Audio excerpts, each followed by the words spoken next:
예, 정치권 관심 뉴스 짚어보는 포커스 나이트로 이어가겠습니다. 성추운 민주당 정책위 부의장 그리고 윤희석 전 국민의힘 대변인 나오셨습니다. 어서 오십시오. 지금 국민의힘 상황이 너무나 변화무쌍해서 김문수 후보 측하고 한덕수 예비 후보 측이 오늘 오후 8시 반부터 단일화 협상에 돌입했는데 30분도 지나지 않아서 결렬됐습니다. 그래서 중간에 김재현 비서실장이, 김문수 측이죠. 김재현 부서실장이 나와서 한참 기자들을 대상으로 브리핑을 하고 갔습니다. 일문일답도 하고. 무산된 이유에 대해서 이제 쭉 늘어났는데 어떻게 들으셨습니까? 일단 대체로 한 가지는 분명한 것이 여론조사하는 대상을 좀 문제를 삼은 것 같아요. 어떤 부분이었나요? 먼저 좀 말씀해 주시죠. 일단 김재원 비서실장의 말에 의하면 한덕수 총리 측에서 이 협상장에 나오는 것 자체가 논리적이지 않다. 한덕수 총리가 후보가 당의 모든 것을 일임한다고 했기 때문에 그 자리에는 협상안을 들고 온 김문수 후보 측과 당 측만 앉아 있어야 한다. 일단 이런 논리부터 폈어요. 예. 그러니까 한덕수 후보 측에서는 어떠한 안도 낼 권리가 없다. 아마 이런 말씀인 것 같고 더 세부적으로 들어와서 그럼 여론조사 방식으로 단일화를 하는데 한덕수 후보 쪽에서는 그럼에도 불구하고 아마 안을 낸 것 같아요. 기존처럼 국민의힘 지지층 아니면 무당층 이분들을 대상으로 여론조사를 해서 단일화를 하자 이랬더니 이제 김문수 후보 측 김재원 비서실장의 말은 무소속 후보인데 무소속 후보와 국민의 후보를 대상으로 해서 여론조사를 하는데 왜 거기서 당 지지 여부를 밝히느냐. 예. 이제 이런 부분을 지적을 한 것입니다. 애초에 김문수 측하고 한덕수 측이 협상 테이블에 나와서 앉는 것 자체가 불성립이다. 왜냐하면 한덕수 후보가 모든 것을 당에 일임한다. 김문수 후보가 하자고 하시는 대로 하겠습니다. 예. 단일화만 하시죠. 이거를 너무 많이 공개적으로 얘기를 했거든요. 예. 그 그런데 잡은 거죠. 자리에 나와서도 납득 못할 이상한 이야기를 하면서 전혀 요지부동이다. 이렇게 얘기를 했단 말이에요. 그러니까 저는 협상이 이루어질 거라고 봤던 이유가 8시 30분에 협상이 재개되었다라는 얘기를 들었을 때 말씀하신 것처럼 한덕수 후보 측에서는 다 받아들이겠다고 했기 때문에 김문수 후보 측에서 어떤 요구를 하더라도 단일화가 되는 게 중요하다고 판단했을 것이기 때문에 뭐든 받아들일 것이다. 그래서 오늘 안에 협상안이 나올 것이라고 생각했던 건데 지금 받아들이지 않은 거죠. 결국 뭔가 거부를 한 거죠. 그러니까 말씀하신 것처럼 과거에 했던 말을 번복한 겁니다. 근데 사실 한덕수 후보가 지금까지 이 뭔가 본인이 출마하겠다고 말한 이후에 단일화에 대해서 다 일임하겠다 말할 때마다 조건을 붙였어요. 그러니까 처음에 일임하겠다고 했을 때도 나는 11일 이후에는 등록 안 하겠다. 사실 가장 중요한 협상 그 이슈인 날짜에 대해서도 본인은 나는 11일 이전에 아니면 안 한다고 선언한 거거든요. 그러니까 11일 이전으로 하기만 하면 난 뭐든지 하겠다. 조건을 붙였었죠. 근데 그 이후에 두 번째로 얘기할 때도 또 하나 조건을 붙였습니다. 그 역선택 방지 조항은 들어가야 된다. 요거 하나는 내가 말씀드렸다. 하나하나 계속 붙인 겁니다. 뭔가 본인의 이미지는 나는 뭐든지 다 받아들일 것처럼 뭐든지 다 양보하는 것처럼 이미지를 가져가고자 했지만 막상 들여다보면 항상 하나씩 조건을 붙였던 건데 좀 그래서 최후 단판 마지막 협상이기 때문에 그런 것들을 다 차치하고 뭔가 김문수 후보 측의 요청을 받아들이지 않을까라고 생각했던 건데 결국 끝까지 고집을 부리면서 저는 이번 협상에서는 저는 귀책 사유는 저는 한덕수 후보 측에 있다고 생각합니다. 알겠습니다. 자, 그러면 지금 이제 국회 취재기자를 한번 연결해서 오늘 협상 테이블 어떻게 진행이 됐고 어떻게 결렬이 됐고 또 지금 국회에서는 어떤 상황이 진행되고 있는지 한번 들어보도록 하겠습니다. 지금 국회 임성재 기자가 연결이 돼 있는데요. 임 기자. 예, 국회입니다. 예. 먼저 지금까지 협상 내용부터 좀 정리해 주실까요? 네, 밤 8시 반 국회에서 국민의힘 세 번째 단일화 협상이 재개됐지만 이 회동은 20분 만에 중단됐습니다. 김문수, 한덕수 양 후보 측이 단일화를 위한 여론조사 방식에서 접점을 찾지 못했기 때문입니다. 먼저 회동장을 나온 건 김 후보 측 대리인인 김재원 비서실장입니다. 김 실장은 기자들에게 이번 단일화 대상이 무소속 후보인 만큼 여론조사에서 어느 정당을 지지하는지 묻지 말아야 한다고 주장했습니다. 또 단일화 찬반 여부에 당원을 동원하는 것도 잘못된 일이라고 덧붙였습니다. 한마디로 역선택 방지 조항을 제외하고 여론조사를 하자는 주장이란 해석인데요. 뒤이어 회동장을 나온 한 후보 측 손영택 전 총리비서실장은 협상이 일단 결렬됐다고 인정했습니다. 그러면서 국민의힘 후보를 뽑는 단일화 과정인데 당 지지 여부를 묻지 말자는 김 후보 측 제안을 수용할 수 없다고 강조했습니다. 한 후보 입장에선 대놓고 더불어민주당 지지자 등의 역선택 가능성이 있는 여론조사 방안을 받아들일 수 없다는 의미로 풀이됩니다. 이에 대해 회동에 함께했던 신동욱 수석 대변인은 협상 과정에서 나온 부분을 다시 한번 논의해보겠다고 말했습니다. 현재까지는 막판 단일화 과정 역시 결렬될 거란 관측이 적지 않습니다.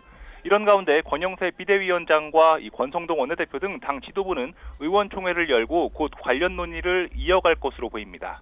이렇게 단일화를 둘러싼 각 후보와 당의 움직임이 가팔라진 건 오는 11일 그러니까 대선 후보 등록 마감일이 임박한 탓이 큽니다. 여기에 법원이 김 후보 측 가처분 신청을 전부 기각한 것도 영향을 미쳤을 것으로 보입니다. 당 입장에선 후보 교체 가능성까지 염두에 둔 이 후보 단일화 로드맵을 계획대로 밟을 수 있게 됐다는 분석이 나오는데요. 이 협상이 중단된 지금 상태에서 당 지도부와 양 후보 측이 접점을 찾을 수 있을지 주목됩니다. 지금까지 국회에서 YTN 임성재입니다. 네, 지금 임성재 기자가 오늘 협상 내용 전해드렸는데요. 뭐 20분 만에 결렬이 됐습니다. 조금 전에 이제 말씀을 계속 이어가자면 어쨌든 상대 후보 측 협상자로 나온 한덕수 후보 측을 인정을 하지 않았습니다. 김문수 후보 측에서. 왜냐하면 모든 것을 당에 이임하겠다. 단일화의 방식과 시기 모든 것을 이임하겠다고 했기 때문에 그런데 오늘 이 자리에 나와서 김문수 후보 측이 단일화를 이런 식으로 하자 얘기를 했더니 납득하지 못할 이상한 얘기를 하면서 전혀 요지부동이었다. 그런 이야기를 했단 말이에요. 자, 그럼 한번 진전을 한번 해보죠. 조금 전에 이제 기자도 전해드렸습니다만은 역선택 방지 조항을 넣지 않은 설문조사로 진행하자라는 게 김문수 후보 측의 지금 주장이죠. 네. 예. 그 얘기는 예. 한덕수 예비후보가 저희 당 당원이면 당내 경선을 한다는 의미에서 당내 단일화한다는 의미에서 당원 또는 당원에 해당하는 분 그러니까 당원과 유사한 국민의힘 지지층과 또는 중도층까지 지금까지 해왔던 방식대로요. 당내 경선을 그렇게 해왔으니까요. 그 방식을 차용하는 건 옳지만 한덕수 예비후보는 엄연히 저희 당 당원이 아니고 무소속 후보다. 예. 그런데 무소속 후보를 상대로 한 단일화하는 여론조사에 단일화를 위한 여론조사에 왜 역선택 방지 조항이 들어가느냐. 역선택할 거리가 없다는 거죠. 소속이 없으니까요. 예. 그런 논리를 들어서 한덕수 예비후보 측에서 주장하고 있는 역선택 방지 조항이 들어가야 한다는 주장을 지금 배격하고 있는 거 아니겠습니까? 예. 예. 그런데 이제 손영택 전 총리 비서실장이죠. 한덕수 후보 측. 나와서 무슨 얘기를 했냐면 우리가 무소속은 맞는데 예. 국민의힘 후보 지금 후보를 지금 뽑는 과정인데 당연히 그 이전에 경선에서 적용했던 그 룰을 그대로 적용하면 되는 것 아니냐 그렇게 얘기를 했단 말이죠. 그렇게 주장하실 거면 국민의힘 후보를 선출하는 이 단일화 협상인데 왜 입당을 안 하고 계신 거죠?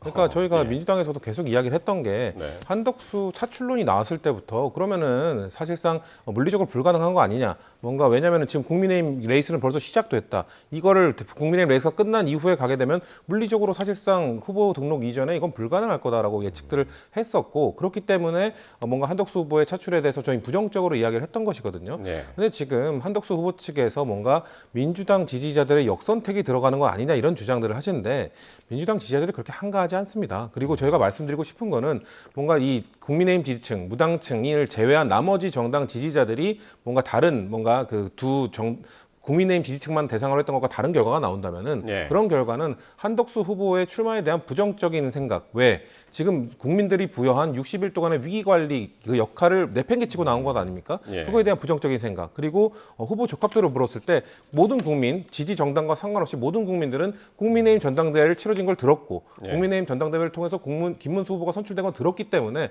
그럼 김문수 후보가 국민의힘 후보 아니야라고 다들 인식을 하고 계십니다. 그렇기 때문에 뭔가 한덕수 후보에 대한 부정적인 생각을 하고 계신 것인 것이지. 그리고 하나를 더 말씀드리면 윤석열 정부의 파면 때문에 지금 위헌 위법적인 비상계엄 때문에 열리는 조기 대선 아닙니까? 예. 그 정부의 2인자였던 한덕수 권한대행의 출마 자격이 없다라는 생각, 이런 것들을 다른 정당 지지자들이나 아니면 일반 국민들이 갖고 있기 때문에 다른 지표가 나오는 것이지, 뭔가 역선택 때문에 뭔가 김문수 후보가 더 쉬워서 그런 결과가 나왔다? 저는 그렇게 해석하는 것 자체가 본인들의 지금 현실 인식을 제대로 못하고 계신 거라고 생각합니다. 알겠습니다. 참고로 지금 조금 전에 이제 기자도 전해드렸습니다만은 국민의힘이 원래는 8시에 오늘 의원총회를 열고 단일화와 관련해서 논의를 하기로 했었는데 한덕수, 김문수 후보 측이 단일화 협상을 재개한다고 해서 이거를 잠시 연기를 했었습니다. 그래서 지금 계속 진행이 되고 있는데 9시 43분이죠. 언제까지 진행될지는 모르겠습니다만 중간에 이제 결과가 나오는 대로 또 연결해서 전해드리도록 하고요. 자, 그러면은 왜 김재원 후보 측, 김문수 후보 측에서는 왜 역선택 방지 조항을 적용하지 않는, 그러니까 당 지지도를 어느 당을 지지하는지를 묻지 않는 그런 방식을 선호할까? 참고로 오늘 여론조사가 하나 실시된 것이 있는데요. 지금 저희가 그래픽은 준비가 되지 않고 한번 잘 들어보시기 바랍니다. 한국갤럽이 서울경제신문의 의뢰로 지난 6일부터 7일 이틀 동안 전국 만 18세 이상 유권자 1,014명을 대상으로 실시한 여론조사가 있었는데요. 보수 단일 후보 적합도로 김문수 후보가 41%가 나왔고요. 한덕수 후보가 35%가 나왔습니다. 41대 35. 김문수 후보가 앞섰고요. 그런데 국민의힘 지지층과 무당층으로 대상을 좁힐 경우에는 한덕수 후보가 55%, 김문수 후보가 27%였습니다. 그러니까 정당 지지를 물어서 국민의힘과 무당층으로만 좁혔을 때는 한덕수 후보가 김문수 후보보다 2배 이상을 더 지지하는 것으로 지금 나왔단 말이에요. 혹시 이 여론조사, 이런 전체적인 여론이 오늘 김문수 후보 측에 이런 주장에 영향을 끼치지 않았을까? 어떻게 보십니까? 영향을 끼쳤겠죠. 예. 역선택 방지 조항이 있느냐 없느냐에 따라서 결과가 저렇게 완전히 반대로 나오기 때문에 김문수 후보 측에서는 논리를 세웠을 겁니다. 그 논리가 바로 한덕수 예비 후보가 저희 당 당원이 아니라는 것. 즉 진정한 무소속 후보라면 저희 당의 후보와 무소속 후보가 단일화를 한다고 가정을 했을 때 그 무소속 후보는 당연히 역선택 방지 조항을 넣지 말라고 했을 것이다. 그게 맞는 것이죠. 지지 기반이 다르니까. 예. 그러니까 그런 논리를 적용을 해서 한덕수 후보 측에서 단일화 조건을 내거는 것도 어불성설이지만 국민의힘 지지층과 무당층만을 대상으로 여론조사하자는 것은 더더욱이 말이 안 된다. 이런 식으로 공격을 하는 겁니다. 그러니까 이게 그 두 가지 여론조사 결과가 전 국민을 대상으로 했을 때, 그러니까 당을 따지지 않았을 때 결과하고 국민의힘하고 무당층으로 좁혔을 때하고 결과가 너무 다르기 때문에 그래서 민감할 수밖에 없을까요? 어떻게 그렇죠. 보십니까? 뭐 어떻게 하느냐에 따라 원래 이 여론조사 그리고 선거 제도라는 것이 어떤 네. 방식을 하느냐에 따라 결과가 달라지는 것이거든요. 그렇기 네. 때문에 룰 세팅, 룰 싸움이 가장 치열하게 치러지는 겁니다. 그렇기 때문에 한덕수 후보의 뭐 실책이라 하면은 한덕수 캠프는 모든 걸 일임하겠다고 말한 순간부터 예. 사실 지금 할 말이 없어진 거거든요. 근데 할 말이 없어진 상황 속에서도 뭔가 갑자기 본인들의 요구를 하고 있잖아요. 예. 역선택 방지 조항 넣어야 된다. 아까 말씀드렸습니다만은 지금 계속해서 한덕수 후보 측 한덕수 캠프에서는 뭔가 본인들은 모든 걸 다 일임하겠다고 했지만 늘 하나씩 조건을 붙여왔습니다. 그렇기 때문에 그런 것들이 본인들이 그럼에도 불구하고 뭔가 모든 걸 다 일임하고 다 양보하는 듯한 이미지를 가져가고자 했기 때문에 예. 지금 이 상황에 처해진 것이거든요. 저는 아까 말씀드린 것처럼 왜 적합도를 물었을 때 이렇게 전 국민을 대상으로 하면 다른 결과가 나오는가. 네. 뭔가 국민의힘 관계자가 아니고 국민의힘 지지자가 아닌 사람들 입장에서 봤을 때는 누가 적합하냐라고 생각하면은 당연히 전당대회를 통해서 선출된 사람이 적합한 것 아닌가라고 예. 생각을 하게 되는 것이거든요. 그래서 과거 2002년 사례, 노무현 정몽준 단일화 사례, 2012년 문재인 안철수 사례를 그때를 떠올려 봐도 정당에서 선출된 노무현, 문재인 후보는 누가 적합한가라는 문구를 사용하기를 원했고요. 당 밖에 있던 후보들은 누가 경쟁력 있는 후보인가를 사용하기를 원했어요. 그러니까 네. 일반 국민들이 느낄 때는 당에서 선출된 후보가 적합하지 않나라는 인식이 더 강하기 때문에 그렇기 때문에 이런 결과가 나온 것이지 무슨 역선택에 의해서 이런 결과가 나왔다고 말하는 것 자체가 다시 한번 말씀드립니다만 현실 인식을 못하고 있는 거라고 저는 생각합니다. 알겠습니다. 조금 전에 말씀드렸던 한국갤럽의 여론조사는요. 국내 통신 3사가 제공한 휴대전화 가상번호 100%를 이용한 전화 면접으로 진행됐고요. 응답률은 16.5%, 표본 오차는 95% 신뢰 수준의 플러스 마이너스 3.1%포인트고요. 자세한 내용은 중앙선거 여론조사 심의위원회 홈페이지를 참고하시면 되겠습니다. 자, 그러면 오늘 사실 이 협상 테이블은 예정이 없었던 것인데요. 왜 마련이 됐을까요? 시기적으로 어떻게 보십니까? 오늘 금요일 저녁인데 말이죠. 오늘 여론조사 말씀하시는 거죠? 오늘 협상 테이블. 예, 협상 테이블이 왜 마련됐느냐? 예. 시간이 없기 때문입니다. 시간이 없고 그리고 이 협상을 안 했을 경우에 김문수 후보 입장에서는 협상에 응하지 않으면 당에 의해서 후보직이 박탈될 우려가 커졌기 때문이에요. 김문수 후보 측에서 제기한 예. 어떤 그 법원에 대한 가처분 신청, 전당대회나 전국위원회를 진행하지 말아달라. 예. 그리고 본인의 후보자 지위를 인정해달라. 이런 게 다 기각이 됐습니다. 예. 그러니까 법적으로도 당에서 앞으로 진행하겠다고 예고한 전당대회, 그 앞에 있는 전국위원회 이런 것들의 진행을 막을 수가 없게 된 거죠. 예. 공고된 안에 따르면 전국위원회 안건의 내용이 보면 후보 지명의 건이 있어요. 후보를 교체할 수도 있다는 겁니다. 그것을 전당대회를 통해서 사후에 더 전당대회를 그 후에 열어서 예. 전당대회에서 완벽하게 선출할 수도 있는 거고 아니면 전당대회 기능을 전국위원회가 대행할 수도 있게 돼 있습니다. 저희 당 당규에 의하면. 예. 그렇기 때문에 김문수 후보 입장에서는 단일화라는 것을 이제 더 이상 거부할 수가 없는 겁니다. 물리적으로. 그러니까 협상장에 나올 수밖에 없었고 한덕수 예비후보 입장에서는 본인들이 원하던 예. 그런 협상장이 펼쳐지니 당연히 나와서 오늘 8시에 만나긴 했는데 8시 반에 만나긴 했는데 이제 완전히 또 입장 차이만 드러내고 20분 만에 결렬되고 만 예. 것이죠. 그래서 이제 말하자면 이제 3차 협상 테이블이었는데 그 당사자들은 나오지 않았습니다만은 지금 말씀하신 대로 후보자 지위 가처분이라든지 전국위 전당대회 개최 금지 가처분이라든지 이것들이 모두 기각된 이유 때문 아니었을까? 그래서 이제 기자들도 물어봤고 그걸 의식했는지 김정원 비서실장도 마지막 기회 같아서 김문수 후보한테 당과 협의하겠다고 오전부터 말씀드렸다 이제 이렇게 얘기를 하더라고요. 애초에 이제 처음에 어떻게 보셨나요? 뭐 오전부터 말했더라도 후보가 결국 결단을 하게 된 계기는 기각 판결이 나왔기 때문이겠죠. 기각 판결이 나왔다는 것 자체가 많은 사람들이 예측하는 게 결국은 전당대회를 열어서 전당대회 열 수 있게 된 거 아닙니까? 전당대회 열어서 후보를 교체하겠다는 의지가 너무 뚜렷하게 보였거든요. 그러니까 사실 이 전당대회를 열고 뭐 여론조사를 돌리고 공표할 수 없게 된 여론조사입니다만 그 여론조사를 돌리는 것 자체가 뭔가 이미 전당대회를 통해서 선출된 후보가 아닌 갑자기 예. 한덕수 후보로 교체하려는 뭔가 지도부의 강한 의지가 보였다는 것이거든요. 그러니까 민주당이 봤을 때는 왜 이렇게 전당대회를 통해서 선출된 후보를 바꾸려고 노력하느냐, 왜 인위적인 방법을 쓰느냐라는 시선을 여기서 의구심을 거둘 수가 없습니다. 홍준표 시장이 떠나면서 뭔가 얘기했던 뭔가 배후에 용산이 있는 것 아니냐라는 의구심을 떨칠 수가 없는 상황인데 그럼에도 불구하고 이렇게 결국 기각 판결이 나왔기 때문에 예. 김문수 후보 입장에서는 만약에 내일 전당대회 이 주말에 일요일날 전당대회에 열어서 후보를 교체를 해버리면 그거에 대해서 또 가처분 신청을 낼 수는 있습니다. 예. 근데 만약에 그 가처분 신청이 인용된다 하더라도 김문수 후보는 후보 등록을 못 해요. 이미 11일이 넘어가기 때문에 그렇게 되면은 김문수 후보는 입장에서는 어떻게든 기각 판결을 냈기 때문에 오늘 단일화 협상에 임해야 되는 거기 때문에 입장이 많이 불리해졌던 거죠. 예. 근데 저는 이 단일화 협상에서 나온 그 두 대표자 대리인들의 말을 들어보니까 전세는 전 또 바뀐 건 아닌가. 지금 뭔가 김문수 후보가 열세에서 지금 약간 단일화 결렬의 책임이 저는 한덕수 캠프로 다시 넘어갔다고 생각하거든요. 어허. 아무런 조건 없이 받아들이겠다고 했다가 어떤 조건을 받아들일 수 없어서 우리는 결렬한다라고 했기 때문에 말이 어허. 바뀐 거거든요. 예. 그렇기 때문에 지금 다시 공은 한덕수 캠프에게로 전 넘어간 거라고 봅니다. 일단 지금 말씀하시는 사이에 지금 국회로 다시 한번 가보겠습니다. 신동욱 수석 대변인의 이야기 한번 들어보도록 하겠습니다. 아까하고 비슷하죠. 예. 양측의 협상이고, 제가 아까 다시 말씀드렸지만 다시 한번 말씀드리는 거는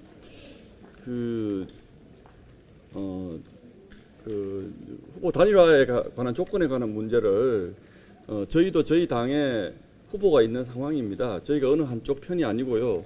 다만 더 경쟁력 있는 후보를 뽑기 위해서 지금 이런 상황이 생긴 것이지만 저희도 저희 당에 후보가 있는 상황이기 때문에 저희가 한덕수 후보 쪽의 입장을 대리해서 아까 김재원 전 의원이 왜 우리한테 이름을 했는데 저쪽에서 나오느냐라고 자꾸 말씀을 하시는데 저희도 저희 당의 저희 당의 후보는 김문수 후보입니다. 저희는 어쨌든 그러나 지금 이렇게 된 상황이기 때문에 당이 협상에 끼는 것은 적절치 않다.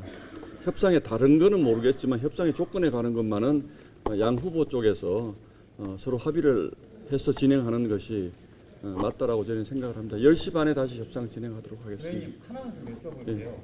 그 아까 전에 한덕수 신영택 실장께서는 그 제안하신 게 우리가 경선 후보를 뽑았던 방식 그대로 하자 이렇게 제안을 했다라고. 그거는 제가 시간대별로 말씀을 드리면 먼저 김문수 후보 쪽에서 3천 샘플의 일반 여론조사 방식으로 하자 이렇게 제안을 했는데 그 손영택 실장 그러니까 한덕수 후보 쪽에서 역선택 방지 조항이 없는 것은 맞지 않다라고 얘기를 하고 그러다가 이제 대화가 진전이 안 되니까 그러시면 김문수 후보가 경선에서 이겼던 방식 그 방식대로 하는 것도 좋다 우리는 그렇게 역제안을 한 것입니다. 그러나 김문수 후보 쪽은 일반 여론조사로 하자 그런 얘기였습니다. 김문수 후보 같은 경우에는 이제 예컨대 그 대구 수성에서 더블 스코어로 사실은 김부겸 총리에게 졌고 경쟁력이 없고 그게 인정됐고 또 두 번째는 또 지방선거 때도 박원순 후보에게 서울시장 후보에게 더블 스코어로 졌는데 누가요? 김문수 후보가 예. 그러니까 그만큼 경쟁력이 없어서 지금 이렇게 큰 후보와의 단일화 이벤트를 벌이는 걸로 알고 있는데 그런 과정에서 그 정당 지지를 묻지 않고 역선택을 방지하지 않는다고 하면 그러면은 당연히 상대편 쪽에서는 김문수 후보 경쟁력이 없다고 보는 후보가 뽑지 않을까 이런 경우는 당에서 이기는 선거를 하기 위해 이런 것들을 지금 하고 있는데 그러면 당에서는 좀 약간 중재나 당연히 역선택 방지가 들어가는 게 맞지 않는가 이 생각이 드는데 어떻게 보십니까? 아니요, 다시 한번 말씀을 드리지만 과거에 선거에서 김문수 후보님에 대한 경쟁력 이걸 저희가 지금 언급할 상황은 아닌 것 같고 이게 굉장히 예민한 상황이라는 걸 다시 한번 저희가 말씀을 드립니다. 어쨌든 김문수 후보님은 일단 저희 당의 경선에서 선출이 된 지금 저희 당의 후보시고 그러나 다만 이런 절차를 진행하는 것 자체에 대해서는 큰 법적인 문제가 없다라는 것을 오늘 법원에서 인정을 했기 때문에 저희가 이 절차는 진행을 합니다만 그러나 누가 더 경쟁력이 있고 이런 어떤 방식을 갖고 할 것인가 이런 부분들은 양 후보 쪽에 합의를 보는 것이 맞다라고 생각을 하고 있습니다. 저희가 누가 더 경쟁력이 있다 이런 걸 예단하기도 어렵고 그렇기 때문에 저희가 두 후보 쪽에서 어쨌든 끝까지 협상을 해서 좋은 결과를 내주시기를 바라고 있을 뿐입니다. 예. 두 후보가 아니고 단독으로 하지 않고 실무진들이 만나서 하는 건데 그러면 당연히 이제 한덕수 후보 같은 경우에는 이름을 하겠다고 했지만 양 실무진이 만나서 이야기하는 자체 조건을 주고 난 다음에 본인들이 후보가 안 오셨지만 본인들이 후보 쪽에 그 의견을 받아서 온 거기 때문에 당연히 그 후보 측에서도 이름을 했다고 분명 전제는 하였지만 조건 자체가 실무진과 이끌어서 이게 대화인데 그럼 당연히 본인들도 의견을 개진할 수 있는 건데 국민의힘에 있는 김문수 후보 측은 오히려 그게 지금 왜 이름한다고 했는데 왜 갑자기 잠깐만요. 이런 그런 질문들을 저에게 이렇게 자꾸 물으시면 제가 지금 이 아주 공정하게 진행되는 이 과정에서 제가 어떤 쪽에 입장을 말씀드리기가 어렵습니다. 상대편에 이름이 김재원 대변인이 예, 의총은 계속 할 겁니다. 왜냐하면 오늘 밤에는 어쨌든 그 협상 과정을 지켜보고 저희도 시간이 없기 때문에 하여튼 협상 과정을 최대한 끝까지 지켜보고 나서 저희가 그 다음 스텝으로 할 수 있는 부분들을 좀 고민을 해보도록 하겠습니다. 아까 실무진들 그대로 하시는 거예요? 장소는 어디서 하는 거예요?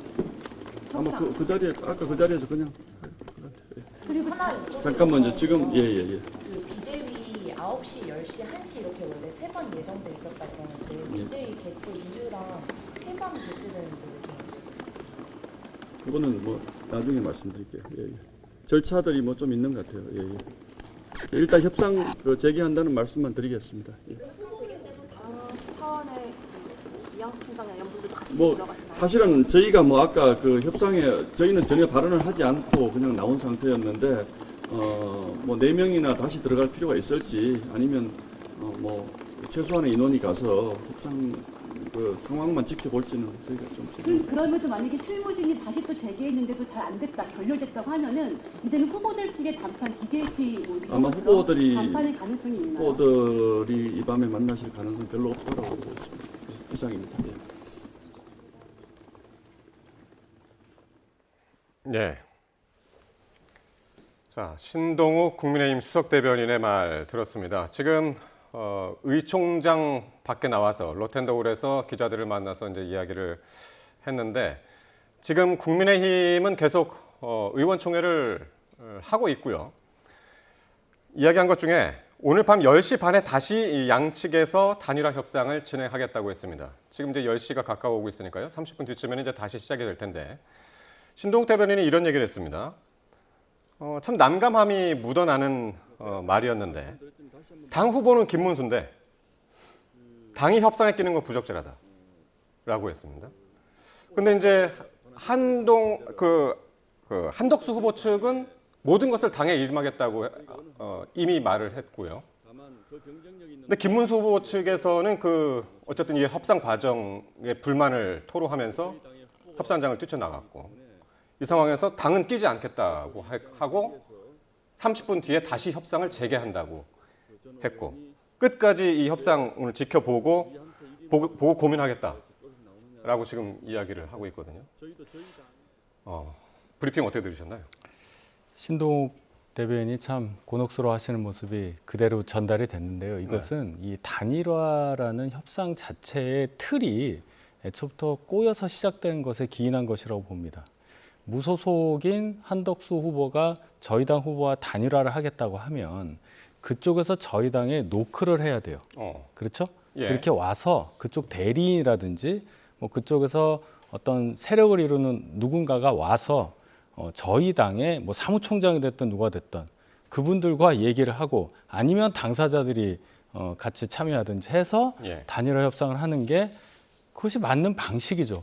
근데 지금 당 밖에 있는 무소속인 한덕수 예비후보 측을 마치 당에서 대리하는 것처럼 모양새가 돼버린 거예요. 마치 당원인 것처럼. 마치 저희 당의 뭔가 아주 강력한 후보가 될 수도 있는 분인 것처럼 지금 진행되고 있으니까 김문수 후보 측에서는 우리 당 당원이 아니지 않느냐. 이 논리를 강력하게 주장할 수 있는 겁니다. 저도 의아하게 생각하는 것은 한덕수 후보가 왜 아직까지 저희 당 입당을 하지 않느냐는 거예요. 그걸 지금 저도 질문하고 싶었는데 도저히 이해를 못하겠습니다. 그래서 저는. 그 현장에서 기자도 누굽니까? 손영택. 손영택 비서실장한테 그걸 물었어요. 그러면은 입당을 하면 되지 않느냐? 입당해서 협상을 하면 되지 않느냐 했는데 거기에 대한 확실한 얘기는 안 하고 우리는 단일화가 결정된 이후에 입당을 한다는 입장이다. 그 얘기를 계속 반복하고 있거든요. 그러니까요. 뭐 다른 비유를 들어보면 지금 우리나라에서 특정 어떤 종목의 국가대표를 뽑았는데요. 그 선수보다 뛰어난 선수가 있다고 외국에서 데려왔습니다. 근데 그 선수의 국적은 외국이에요. 근데 국가대표를 바꿔주면 내가 한국 국가대표가 되면 귀화하겠다고 얘기하고 있는 거거든요. 일단 귀화를 한 다음에 국가대표가 돼야겠다는 그 경쟁에 뛰어들어야 되는 거 아닙니까? 이거 시켜주면 하겠다라는 그게 누가 이걸 납득할 수 있겠습니까? 그러니까 저는 한덕수 후보, 한덕수 캠프한테 말하고 싶은 거는 이 욕심을 내면 안 됩니다. 하나는 내려놓을 줄 알아야 됩니다. 지금 한덕수 후보 측에서는 중도적 이미지도 갖고 가고 싶고 국민의힘 후보도 되고 싶고 이 두 가지 뭐 어느 것도 지금 놓지 않고 있는 것이거든요. 그러면서 본인은 무소속이기 때문에 중도층에 어필할 수 있다. 이렇게 착각을 하고 계신 것 같은데 국민들이 느끼실 때 중도층이 느끼실 때 한덕수 후보를 절대로 중도층이 우호하는 후보가 아닙니다. 지금 중도층이 볼 때는 탄핵에 반대했던 후보라든지 아니면 이 비상계엄 전국에서 윤석열 전 대통령을 막지 못했던 후보 이런 사람들 중도층 좋아하지 않아요. 그렇기 때문에 본인이 무소속에 있는다고 해서 뭔가 중도층에 어필할 수 있다는 그 착각 그거라도 빨리 버리고 국민의힘에 입당을 했다면 이런 논란 일어나지 않았을 겁니다. 근데 뭔가 두 마리 토끼를 다 잡고 싶은 욕심 때문에 결국 지금 막판 이 협상 과정에서 본인이 지금 불리한 상황에 처한 거다. 저는 그렇게 말씀드리고 싶습니다. 그럼 입당하지 않는 게 중도 이미지를 지키기 위해서라고 이제 성추현 부의장은 지금 말씀하셨는데 어떻게 들으셨나요? 그 이유가 타당한가요? 그 정도 외에는 다른 답을 찾을 수가 없을 겁니다. 예, 그러니까 이거죠. 국민의힘에 입당을 하는 순간 예. 본인이 갖고 있다고 믿고 있는 중도 이미지 예. 그것을 상실한다. 그러니까 끝까지 그것을 유지하고 있다가 국민의힘에서 단일화를 시켜서 한덕수 후보를 추대하는 상황 정도까지 갔을 때 마지못해 입당한다. 뭐 이런 의미로 들려요.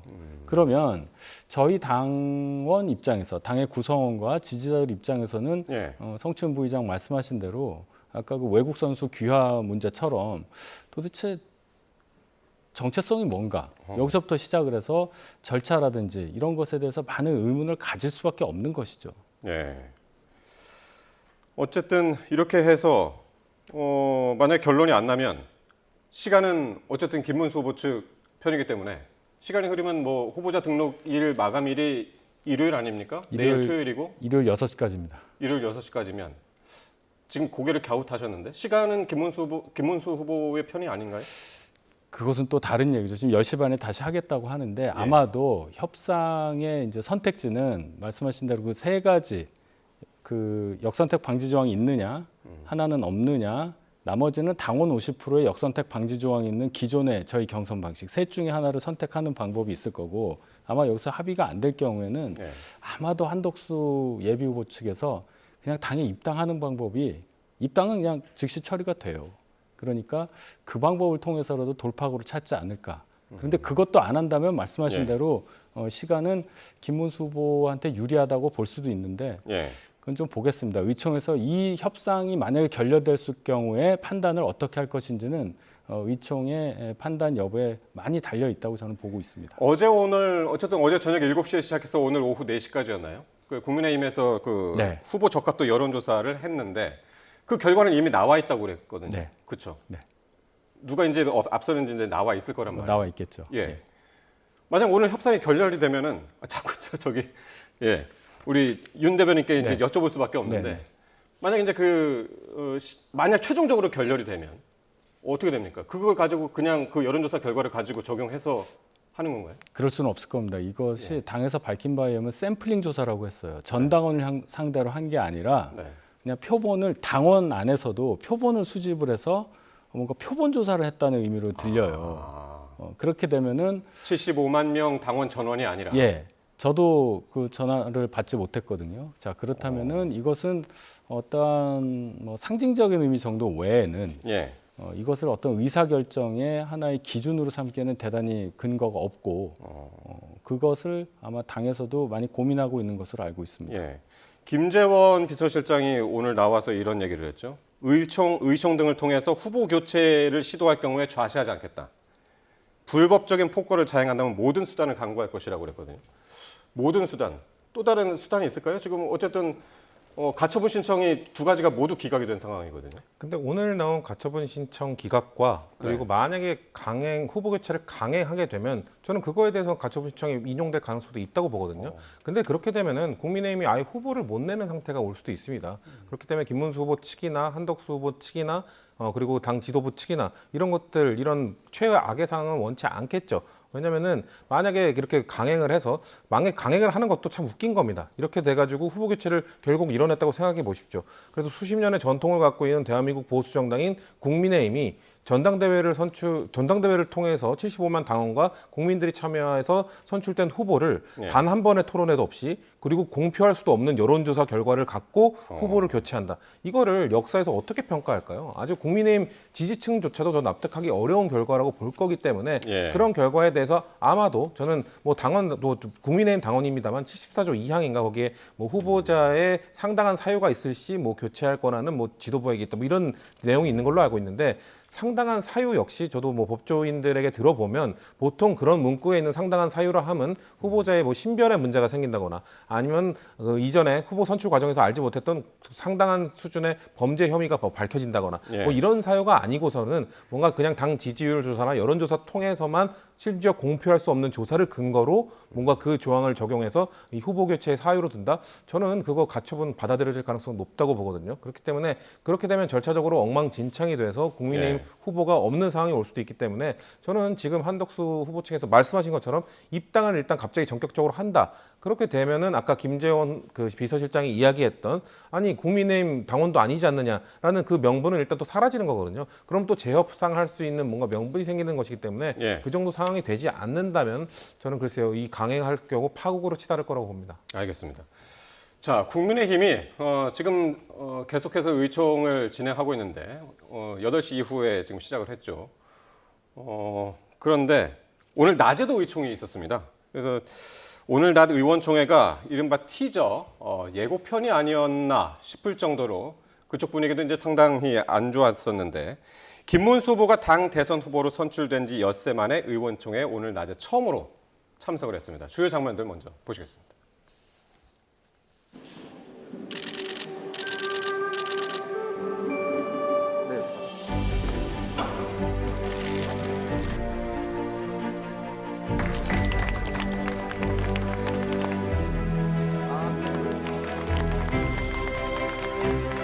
그 알량한 대통령 후보 자리를 지키기 위해서 기자회견하는 모습을 보면서 정말 한심한 모습이었습니다.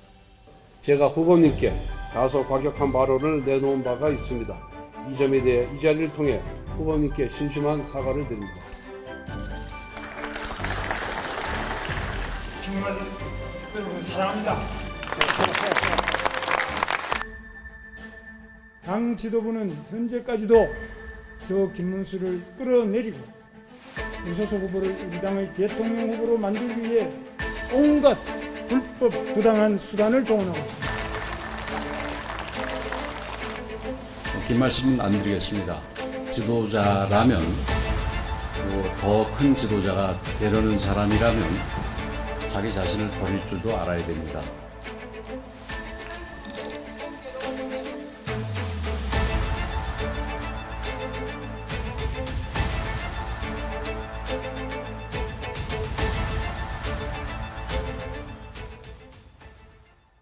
자, 보신 대로입니다. 꽃다발을 안기면서 시작한 의총이 20분 만에, 이것도 20분 만에 오늘 파국으로 끝났습니다. 오늘 낮 의총이. 당 지도부 일부가 국회 본청 앞까지 나가서 영접을 하기도 했고요. 저는 현장에 없어서 잘 모르겠습니다만. 현장 분위기가 상당히 좋았다면서요, 처음에는? 처음엔 좋을 수밖에 없었죠. 꽃다발도 주고 또 권성동 원내대표가 어제 있었던 발언 그것에 대해서 사과도 하지 않았습니까? 그러니까 이제 김문수 후보도 뭐 기분이 좋았는지 몸으로 이제 하트까지 그리면서 의원 여러분 사랑한다는 말까지 했어요. 그런데 정작 본 발언은 그것과 전혀 다른 상황으로 간 거죠. 그거 영접한 건 영접한 거고 영접에 대한 어떤 인사까지는 있었는데 실제로 의총에 나가서 하고자 하는 말을 그대로 그냥 한 겁니다. 그러니까 의총 분위기가 완전히, 그러니까 의원들은 굉장히 당황했을 거예요. 처음에 김문수 후보가 나와서 하는 발언의 처음 초입 부분이나 태도들을 봤을 때는 이제 김문수 후보가 단일화한다고 하는구나. 아마 그렇게 해서 박수 칠 준비를 하고 있었는데 발언이 지속되면서 그 의원들의 표정을 막 보여줬거든요. 거의 뭐 경악하는 수준까지 표정을 보이신 분들도 있어서 의총 분위기가 참 나중에는 안 좋았습니다. 자, 그러니까 그렇게 훈훈했던 의총이 정말 단시간에 20분 만에 정말 권영세 비대위원장이 김문수 후보 면전에서 후보라면은 본인을 버릴 줄도 알아야 된다. 이렇게까지 이제 얘기를 하는 경색된 그런 분위기로 갔단 말이죠. 민주당에서는 어떻게 보는지가 궁금하긴 한데 약간 짐작이 가는 게 뭐냐면 이재명 후보가 강제 결혼은 들어봤어도 강제 단일화는 처음 들어봤는데 어제 이 얘기를 하면서 표정 관리를 못했단 말이죠. 한심해 보이죠. 저희 민주당뿐만 아니라 국민들이 느끼시기에 지금 국민의힘의 행보를 대체 어떻게 보겠습니까? 뭐 안 그래도 지금 우리 민주당이 뭐 압도적으로 앞서고 있는 상황 속에서 지금 왜 대체 전당대회를 통해서 선출된 후보를 저렇게 인위적으로 바꾸려고 하는지 혹시나 누군가의 입김이 작용한 건 아닌지 이런 의구심을 가질 수밖에 없는 상황이라는 말씀을 드리고 싶고 결국 의총에서 아까 처음에 화기애애한 분위기가 연출이 됐지만 저희는 금방 깨질 거라고 봤어요. 왜냐면은 김문수 후보는 그 꽃다발의 의미를 후보 취임식으로 생각했을 겁니다. 근데 거기에 있던 권영세 비대위원장이나 권성동 원내대표는 후보 퇴임식으로 생각하고 꽃다발 준 거라고 좀 보거든요. 사실상 자 여기 꽃다발 받으시고 오늘 박수 받으면서 단일화 응하신 다음에 이제 떠나십시오라는 그런 의미로 한 거기 때문에 김문수 후보 입장에서는 서운할 수밖에 없죠. 그리고 그 얘기했던 거, 그 아까 연설을 통해서 얘기했던 게 뭐였냐면 5월 3일 본인이 국민의힘 전당대회로 후보 최종 선출된 날 저녁에 그 양권이 찾아와가지고 바로 단일화 얘기를 꺼내더라. 선대위 구성을 내가 이야기했었는데 이거 사실 뭐 선대위 그날 밤 무슨 그 캠프에서 고성이 오갔다라는 소문은 파다했었는데 그 내용을 저렇게 노골적으로 워딩을 써가면서 밝힌 거는 오늘 처음이었지 않았습니까? 그러면서 내가 선대위 구성에 대해서 누구를 사무총장으로 앉혀달라고 했더니 선 단일화 후 선대위 구성이다. 그거 받아들일 수 없다라고 지금 양권이 얘기를 했다고 하지 않습니까? 저는 그렇기 때문에 사실 그날 밤에 저는 오늘 이 얘기 듣기 전까지는 김문수 후보가 아니 이렇게 될 거 몰랐나 알았음에도 불구하고 본인이 단일화 이용해가지고 최종 후보 선출된 것 아니냐라면서 김문수 후보의 책임을 좀 많이 물었었는데 5월 3일 밤 얘기를 듣고 나니까 아니 그 꽃다발을 그때 줬어야죠. 왜 6일 지난 오늘 줍니까? 만약에 그날 밤 꽃다발을 주고 뭔가 그날 선대위 얘기만 하고 그 이후에 단일화를 얘기 물었다면은 이 정도 분위기까지는 오지는 않았을 것이다. 저는 오늘 그 의총장에서의 김문수 후보 발언을 좀 들으면서 김문수 후보의 심정이 어느 정도 약간 이해가 되기도 했습니다. 김문수 후보 측을 주로 이제 많이 지금 변호를 하시는데. 그러니까 뭐 변호라는 게 지금 또 이렇게 얘기하면 민주당에서는 역시 김문수 후보가 편하다 뭐 이렇게 느끼실지 모르겠는데 저희가 느낄 때는 윤석열 정부의 2인자가 나오든 윤석열 정부의 노동부 장관이 나오든 별로 상관이 없습니다. 국민들이 느끼시기에는 특히나 중도층이 느끼시기에는 이거에 대한 책임이 있는 사람들이 자꾸 후보로 나오겠다고 싸우고 있는 모습이 참 우스울 것이거든요. 비상계엄 프레임에서 탄핵 프레임에서 자유로운 후보들은 이미 다 탈락했습니다. 지금 자유로울 수 없는 후보 2명이서 최종 후보가 되겠다고 아둥바둥 싸우고 있는 모습이 민주당의 입장에서는 누가 와도 무관한 상황이기 때문에 근데 저희가 봤을 때는 인위적으로 저렇게 바꾸려고 하는 것이 홍준표 후보가 얘기했던 혹시 용산의 개입, 윤석열 전 대통령의 의중이 담긴 것 아니냐는 그런 생각이 들기 때문에 김문수 후보의 입장을 좀 더 얘기해 주는 거다 이렇게 말씀드리겠습니다. 자, 지금 화면에 지금 이 시각에 이제 국회 모습인데요. 조금 전까지 이제 국회 예결위 회의장, 바로 이제 본 회의장 맞은편에 있는 거죠. 예결위 회의장에서 국민의힘이 이제 의원 총회를 갖고 지금 의원들이 이제 나오고 있는데 뭐 표결을 했다는 이야기도 들리고요. 뭐 정확치는 않습니다만 무엇에 대한 것 모르겠습니다만은 일단 발언 한번 들어보도록 하겠습니다. 지금 여러 가지 협상이 진행되고 있는 상황이기 때문에 저희가 아직까지 의원님들의 총의에 대해서는 말씀을 좀 아끼도록 하겠습니다. 후보 교체 가능성이 있는지 궁금합니다. 저희는 뭐 교체라는 표현을 쓰지 않고 있습니다. 그렇고 오늘 10시 반부터 진행되는 협상 결과를 보고 저희가 그 결과에 따라서 말씀을 드리는 게 지금으로서는 맞을 것 같습니다. 만약 결렬이 안 돼가지고 협상이 실패하면 그 다음 단계는 어떤 단계가 되나요? 일단 협상 결과를 지켜보는 게 우선일 것 같습니다. 그 이후의 상황을 저희가 예단해서 말씀드리기는 어려울 것 같습니다. 국민의힘 다른 분 질문 좀 하시겠습니까? 찬반 투표 있었다고 하던데 혹시 어떤 부분에 대한 찬반 투표? 의원님들의 의사를 저희가 쭉 들었고요. 한 대여섯 분 정도 여러 가지 말씀이 있었습니다. 그러나 다 같은 입장이었고요.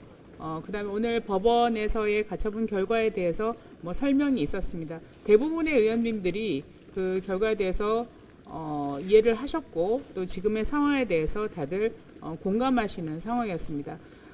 안에서 여러 가지 얘기가 있었는데 저희가 총의를 모은 부분이 있었는데 지금은 협상이 진행 중인 상황이기 때문에 협상에 또 저희가 불필요한 영향을 끼칠까 싶어 지금으로서는 말씀을 드리지 않도록 하겠습니다.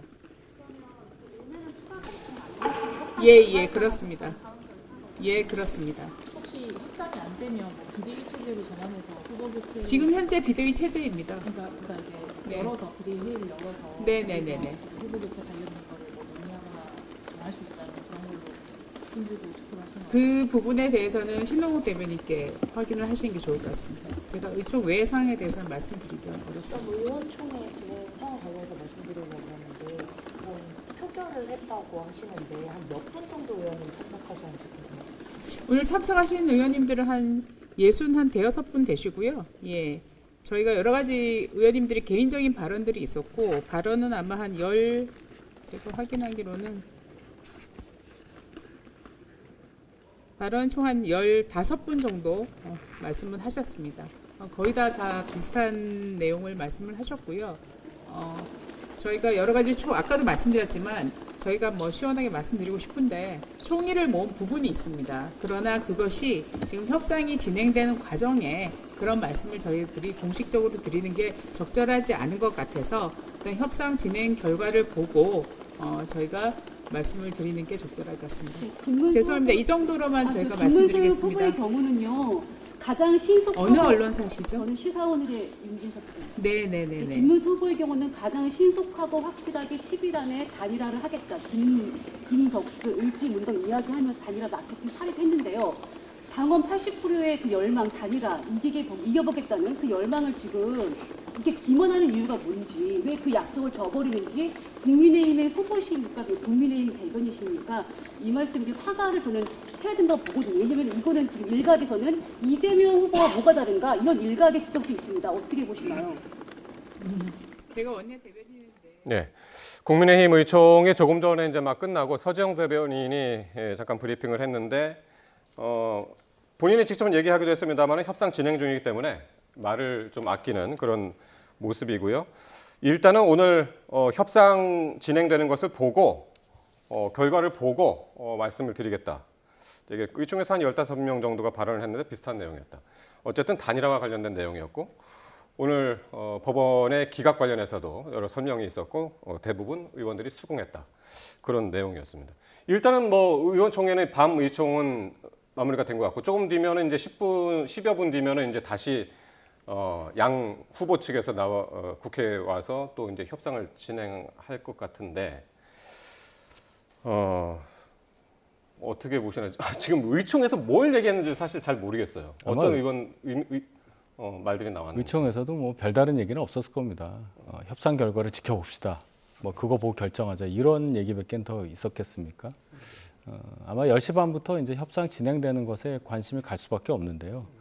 제가 말씀드렸듯이 여론조사 방식으로 하자는 데는 뭐 이견이 없을 거예요. 예. 뭐 다른 방식을 생각할 수가 없으니까요. 아니, 그러니까 어제 이런 얘기도 나왔다면서요. 윤상현 의원이 이런 얘기를 했다고 그러던데 플랜 B인데 이른바 플랜 B인데 제3당 의원들을 차출해서 제3당을 만들고 한덕수를 추대하자. 이거 어떻게 가능한 거죠? 이거? 그건 불가능합니다. 당을 하나 만들려면요. 예. 공고기간만 해도 5일 이상이 걸리고 예. 그 물리적으로 불가능해요. 광역자치단체 5개 이상의 1000명 이상의 시도당을 먼저 구성을 하고 뭐 예. 창당 발기인대부터 하고 그래서 물리적으로 시간이 안 되는 거고요. 예. 아마 그 얘기는 그것을 만약에 실현시키려면 예. 지금 저희 당 바깥에 있는 그래도 정당이라고 볼 수 있는 곳들이 있지 않습니까? 의석수가 없는 국회에 진출하지 못한 그런 정당의 의원들이 가서 그 정당을 플랫폼 삼아서 제3당을 만드는 방법은 있겠죠. 그것은 충분히 가능할 수 있다고 봅니다. 의원들이 탈당을 해서 예. 어느 당에 의석수가 없는 당에 입당을 해서 이미 있는 당. 원내 정당을 만들고 예. 그래서 뭐 20석 정도 예. 만들고 그럼 제3당이 됩니다. 예. 지금 제3당은 12석의 조국신당 아닙니까? 예. 그러니까 거기 가면 기호 3번을 가질 수 있는 당이 되고 거기에 한덕수 후보가 입당을 하면 그 당이 예. 후보가 되겠죠. 그거는 가능하다고 봅니다. 그러니까 이 얘기가 왜 나온 건가요? 그러니까 선거 비용 때문에 나온 건가요? 그러니까 단일화가 안 될 경우에 한덕수 예. 후보를 포기할 수 없는 입장에서는 예. 정당의 말씀하신 대로 정당의 지원을 받을 수 있는 플랫폼이 필요하니까 일단 어느 정당이라도 정당의 틀을 갖춘 곳에 가서 일단 11일까지는 안착을 해야 예. 뭐 후보 등록을 하든 그 뒤에 대선을 뛰든 할 거 아니겠어요? 예. 그 이후에 단일화를 하더라도 그 당으로 가서 저희 사무처 직원들이라든지 의원들이라든지 가서 예. 지원을 하는 것은 합법적이 되니까. 왜냐하면 이 상태에서 만약에 한덕수 후보가 무소속으로 등록을 한 상태에서 예. 저희 당의 의원이나 사무처가 한덕수 후보를 도와준다면 그건 선거법 위반이에요. 타 후보자 지원이라고 예, 해서 예, 예. 선거법 88조에 안 되게 돼 있습니다. 그렇기 때문에 그런 상황을 방지하기 위해서 정당의 틀을 가진 곳에 가서 등록을 하고 뭐 그다음에 말씀은 제가 아까 드린 바와 같은데 그것은 정말 극단적인 얘기고요. 있어서는 예. 안 되는 일이죠.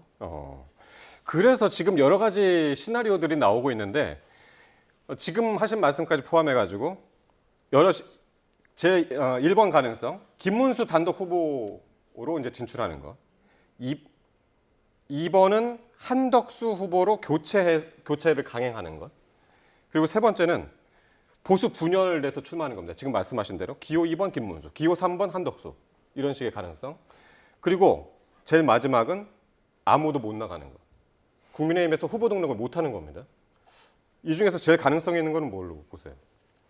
저는 마지막 가능성도 배제할 수 없다라고 봅니다. 왜냐면은 지금 만약에 오늘 10시 반 협상을 해서 재개가 됐는데 예. 아무런 성과 없이 끝난다. 그러면 아마 지도부는 아까 15명의 의원이 아마도 협상 결과를 보고 협상이 안 됐을 경우를 아마 이야기했을 거라고 생각합니다. 만약에 10시 반에서 협상이 또 끝내 안 이루어지면 예. 우리 당은 어떻게, 국민의힘은 어떻게 할 것인가를 논의하지 않았겠습니까? 그렇게 되면은 아마도 내일 죄송합니다. 잠시만요. 지금 속보가 들어왔는데요. 국민의힘이 단일화 협상이 불발할 시에는 후보 재선출에 도입을 하겠다라고 조금 전에 의총에서 정해진 내용 같은데요. 관련 권한을 비대위에 위임을 하고 후보 교체 권한을 이제 비대위에 위임을 하고 이 의견에 대해서 의원 다수가 찬성을 했다. 의총에 60여 명의 의원이 참석을 했고 10여 명이 오늘 발언을 했고요. 가장 중요한 내용인 것 같은데 단일화 협상이 불발되면 후보를 재선출하겠다. 재선출하는 작업에 돌입하겠다라는 속보입니다. 이게 가능한가요? 그러니까 모르겠습니다. 일단은 의원들이 다수가 찬성을 했고 그 권한을 후보 교체 권한을 이제 비대위에 위임을 했다고 하니까 저희 당 당헌 74조의 2에 의하면 예. 말씀하신 대로 상당한 사유가 있을 경우에 후보 선출관에서요. 선거관리위원회에서 심의하고 결정은 최고위원회 또는 비대위에서 한다. 뭐 이런 규정이 있습니다. 아마 그 규정에 근거해서 이런 아마 그 결론을 내린 것 같이 보입니다. 네. 그래요. 자, 만약에 그렇게 진행이 되면 네. 그래서 아까 전 네 번째 가능성도 있다고 보는 게 네. 만약 결렬이 돼서 지금 아까 그래서 15명이 저런 얘기를 했을 거라고 말씀드린 게 지금 발표로 나온 거잖아요. 속보로 나온 건데 그렇게 해서 후보 교체를 통해서 한덕수 후보로 바꿉니다. 그러면은 그 행위에 대해서 김문수 후보가 가처분 신청을 또 낼 수 있습니다. 그렇게 되면은 만약에 후보 등록한 이후에 한덕수 후보로 교체한 후보로 등록한 이후에 가처분 신청이 인용이 되면 국민의힘에서는 이제 후보를 등록 못 합니다. 그게 취소가 됐고 11일이 넘어갈 가능성이 높기 때문에 그러면 이제 후보가 없는 상황이 올 수가 있는 거죠. 김문수 후보 입장에서는 본인에 대해서 저렇게 법을 어겨가면서까지 결국 본인의 후보 자격을 박탈하고 그 한덕수 후보로 교체를 했다? 그러면 가처분 신청 내고 끝까지 뭔가 해보려고 하겠죠. 그러다 보면은 국민의힘 후보를 내지 못하는 상황이 올 수도 있다. 전 그래서 그런 상황을 가정해서 말씀드린 겁니다. 그러니까 이 작업도 만약에 이게 실행이 되려면 어쨌든 그 후보 재선출 권한을 비대위에 위임한다고 했고 이게 어쨌든 내일 중에는 다 끝나야 되는 거 아닌가요? 이 작업이? 토요일. 월요일, 일요일도 가능하죠. 일단 일요일까지? 6시, 그러니까 일요일 오후 6시까지가 후보 등록 마감이니까 물리적으로는 뭐 일요일 뭐 오전에도 뭐라도 할 수 있는 상황은 될 겁니다. 이미 뭐 서류는 다 준비해 놓고 있을 테니까요. 그러니까 비대위에서 결정하면 끝인가요? 어떻게 그 이후 과정은 어떻게 되나요? 저도 참 이게 뭐 예상치 못한 상황이 자꾸 연속이 돼서 질문을 받으면 저도 참 당황하는 경우가 많은데 지금 당황스러운 질문을 연달아 하십니다. 일단 비대위에서 결정을 해서 후보 재선출 절차에 돌입을 해서 뭔가 뭐 전당원 투표라든지 이런 방식으로 해서 전국위원회를 열고 그리고 또 뭐 전당대회까지 해서 후보를 교체할 수는 있겠습니다. 물리적으로. 제가 볼 때는 법원에서 이미 전당대회와 전국위원회 개최에 대한 개최하지 말라는 그러한 가처분 신청을 기각을 했으니까 법적으로는 당이 절차를 진행하는데 문제가 없어 보여요.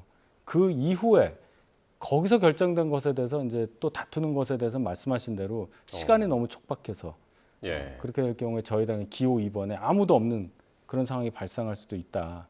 과연 이것을 비대위에서는 얼마나 비중 있게 생각하고 결정을 할지 거기에 대해서 저도 지금은 많은 의문을 갖고 있습니다. 자, 그러면 어쨌든 시간은 없는데 10시 반에 다시 김문수 한덕수 후보 측에서 만나서 다시 이제 협상을 시작을 한다고 했는데 지금 더 급한 쪽은 어디입니까? 그러면 이 상황에서 일단 이렇게 되면 저는 김문수 후보에서 바뀔 가능성이 높기 때문에 김문수 후보가 좀 더 다급한 상황인 건 맞는데 네. 근데 한덕수 후보라고 해서 후보가 교체가 된다고 한들 네. 제가 방금 말씀드린 그런 사유에서 만약에 인용이 돼버릴 가능성도 배제할 수는 없거든요. 그러니까 왜냐하면 오늘 제가 그 기각 사유를 다 꼼꼼하게 다 읽어보진 못했습니다만 거기에 이 원래 이 정당의 자율성을 매우 존중하기 때문에 전당에서 정당 대회를 여는 것 자체에 대해서 뭔가 인용하기는 어려울 것이라고 생각했습니다만 예. 법원에서 이런 얘기를 했거든요. 김문수 후보 측에서 김문수가 얘기하고 있는 전당대회를 열어서 후보를 교체하려고 한다. 불법적으로 뭔가 교체하려고 한다. 이렇게 얘기를 하고 있는데 예. 뭔가 전당대회를 여는 목적이 그 후보 교체 목적이라고만 볼 수 없다. 라는 식으로 지금 법원에서 판단을 내렸거든요. 그 말은 뭐냐면 만약에 정말 후보 교체라는 전당대회를 열고 그 절차, 아까 말씀드린 뭐 상당한 이유, 이게 뭔가 해석하기에 불법적으로 보일 경우 인용될 가능성도 전 어느 정도 내비친 거라고 볼 수도 있거든요. 이건 뭐 해석하기 나름입니다만 예. 그렇기 때문에 한덕수 후보 입장에서도 만약에 김문수 후보를 이렇게 설득하지 못한 채로 합의하지 못한 채로 본인이 교체가 된다면 예. 정말 최악의 경우로 흐를 가능성도 배제할 수 없는 거예요. 그렇기 때문에 양측 모두 약간의 뭐 경중의 차이는 있을 수 있으나 양측 모두 이 협상을 어떻게든 이뤄내지 못하면 국민의힘 최종 후보가 안 될 가능성이 매우 높습니다. 그렇기 때문에 저는 그래서 아까 대변인께서 말씀하시고 했던 그런 내용들 중에서 예. 만약에 한덕수 후보가 전격적으로 뭐 입당을 한다든지 이런 걸 통해서 좀 명분을 만들지 못하게 된다면 그냥 파국으로 흐를 가능성이 높다는 거죠. 예. 자, 진짜 어떻게 될지 모르겠네요. 오늘 협상 내용 전혀 예측할 수 없는 방향으로 지금 흘러가고 있는 것 같고요. 오늘 낮에 있던 얘기 잠깐 또 해보면 김문수 후보 측에서 오늘 낮에요. 홍준표 전 시장을 상임선대위원장으로 임명했다. 진짜 임명했다. 이게 속보로 전해졌습니다. 우리가 지금 어떻게 알고 있나요? 홍준표 전 시장은 미국 가기로 했었는데 갑자기 선거대책위원장으로 선임했다라는 이 소식이 들어와서 깜짝 놀랐는데 바로 뒤에 곧바로 홍 전 시장이 아니다. 그거 아니고 나 내일 미국 갈 거다. 이 얘기를 했단 말이에요. 이거 어떤 과정이 있었을까요? 홍준표 시장은 내일 미국 예. 출국 예정인데 예. 아마도 김문수 후보와 통화를 하신 것 같아요, 오늘. 근데 그 과정에서 상임선대위원장을 맡아달라는 얘기가 갔을 거고 거기에 대해서 홍준표 전 후보가 답을 했겠죠. 그런데 그 답에 대한 해석을 김문수 후보 측에서는 굉장히 긍정적으로 받아들인 결과 미국 출국을 취소하고 예. 저희 뭐 김문수 후보의 어떤 선거에 있어서 상임선대위원장 맡기로 했다 이렇게 이제 좀 급하게 발표를 한 건데 홍준표 전 후보가 그것을 정정했습니다. 본인은 그럴 생각이 없고 예정대로 미국으로 출국한다. 하나의 해프닝으로 봐야 되겠죠. 그러니까 답변이 명확하지도 않았을 것 같고, 그죠? 네. 예, 유추해보건데 네. 명확하지 않았을 것 같고 그거를 이제 김문수 후보 측에서는 긍정적으로 해석을 했고 그만큼 오늘 하루가 굉장히 급한 하루였다. 그쵸. 지원군을 요청을 했는데 애매하게 답변을 했는데 그걸 이제 굉장히 긍정적으로 받아들였고 나중에 이제 홍 전 시장은 그걸 부인했고 말이죠. 그렇죠. 원래 정치권 뉴스 하루라도 안 보면 따라가기 어려운데 오늘 예. 같은 경우는 한시라도 놓치면 따라가기 어려울 정도로 계속 급변했죠. 근데 저는 그 홍준표 전 시장이 상임선대위원장을 맡지 않아도 사실상 거의 상임선대위원장급의 역할을 하고 있다고 봅니다. 뭔가 내일 미국을 가셔도 뭐 일요일까지 최종 후보가 결정되는 과정까지 홍준표 전 시장은 SNS를 끊지 않으실 거거든요. SNS에서 올리는 메시지마다 지금 기사화되고 언론에서 다뤄지고 그리고 지금 가장 마지막에 올렸던 메시지도 보면은 뭔가 지금 그 양권을 상징하는 것 같은데 두 사람이 이 3년 전에 있었던 대선 때도 밖에 있는 윤석열 후보를 데리고 와가지고 당을 이지경으로 만들더니 또다시 이런 짓을 한다라고 하면서 매주 맹렬하게 비난을 했거든요. 사실상 김문수 후보에게 도움이 되는 발언들을 계속 해주고 있어요. 그렇기 때문에 굳이 상임선대위원장직을 수락하지 않더라도 지금 뭐 명예위원장이라고 해야 될까요? 그런 역할은 충분히 해내고 계신 걸로 좀 보여집니다. 네. 자, 지금 이제 그 다들 예고를 했던 10시 반이 지금 막 지났는데 아직까지 양측에서 왔다는 그 국회에 도착했다는 소식은 뭐 아직 뭐 그 국회에 계속 머물고 있을 수도 있습니다만. 근데 아까 김재원 비서실장 같은 경우에는 캠프로 간다고 그랬었단 말이죠. 뭐 캠프라고 해봤자 뭐 같은 여의도 안에 있으니까 국회 가까이 있으니까요. 아까 그 협상이 이루어진 장소는 어디였나요? 거기는 저희 비대위 회의가 열리는 국회 2층 228호입니다. 본청. 예. 아침마다 이제 비대위 회의가 열리는 거기입니다. 바로 그 장소였는데 지금 여기가 이제 로텐더홀이잖아요. 바로 그 여기는 국회... 예결위원 후에 하는 그 예결위 회의장일 걸로 보입니다. 그렇죠. 예. 예결위 회의장 그 정문이고 요트 그 맞은편이 이제 본회의장, 본회의장이고. 그럼 여기서 이제 가깝게 있는 거죠, 회의장도? 그 협상장도. 내려가서 계단 내려가서 왼쪽으로 좀 가면. 어허. 네. 그렇군요. 근데 아직까지 이제 양측 협상자들이 아까 이제 비서실장들이 양측에서 나오고 2명씩 나오고 이제 이양수 사무총장이 저기 합석을 해가지고 협상을 이어갔습니다만 아직까지 이제 그런 모습은 지금 잡히지 않고 있습니다. 잡히는 대로 또 한번 국회 모습 보여드리겠고요. 자, 이렇게 되면 아까 그 최악의 시나리오 후보 등록을 못하는 수도 있다 이런 얘기가 있어서 그러면 그 혜택은 누구한테 가느냐? 나머지 후보들한테 가겠죠. 그런데 나머지 후보가 누가 있습니까? 지금 이재명 후보 굉장히 굳건하게 있고 또 한 명이 있습니다. 개혁신당의 이준석 후보. 이준석 후보한테 영향은 얼마나 갈까요? 어떻게 보시나요? 정말 극단적인 상황인데요. 네. 김문수, 한덕수 두 후보가 후보 등록에 실패할 경우에는 네. 이준석 후보가 반사이익을 많이 받겠죠. 지금 10% 넘느냐, 즉 선거 비용 반이라도 보전받을 수 있느냐 여부에 대해서 이준석 후보 굉장히 목표를 갖고 뛰고 있는 걸로 알고 그러니까 있는데 대선에서 득표를 10% 이상 하면은 절반 정도 보전을 받고 쓴 비용에 15% 이상이면 전액을 보전받고 그런 상황이죠. 지금은 한 여론조사상으로는 60, 70% 정도 나오니까. 그러니까요. 그런데 만약에 이 두 후보가 등록을 안 하면 그래도 꽤 많은 표가 이준석 후보에 갈 가능성이 있죠. 그렇게 되면 15% 넘는 것도 충분히 가능하리라고 보고 반사이익을 충분히 받을 수 있겠습니다.